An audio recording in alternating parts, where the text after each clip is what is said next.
Change up forces 3 kids to walk an extra half-mile alone in order to get home. The kid's mom is taking some steps to make sure it doesn't happen again. News on 6's Katira Winfrey talks to her as well as to the district.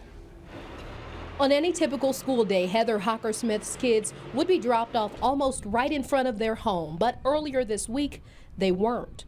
There's no kids, and I'm like, okay, first day of school, maybe I'm being a little worried. After a lot of worrying and waiting, she felt some relief. Next minute you know, my kids go running down the street and hollering at me and with a note, and I was like, where'd you guys come from? The kids had come from up the street with a note saying the bus would no longer come down this road. This is where that bus driver dropped those kids off after school Monday, and you can look down this road, and this is where those kids had to walk.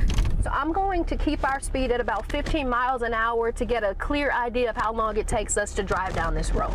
We drove about half a mile. It took us about 2.5 minutes. But you want to factor in that these are kids 8 and 9 years old walking down this street alone. Earlier that day, the district had to abruptly make the change because the owners of the driveway the bus had been using to turn around said the district couldn't use it anymore. The superintendent told me in this case the driver didn't have another option. They have to factor in the safety of all kids on board, and backing up wouldn't have been safe.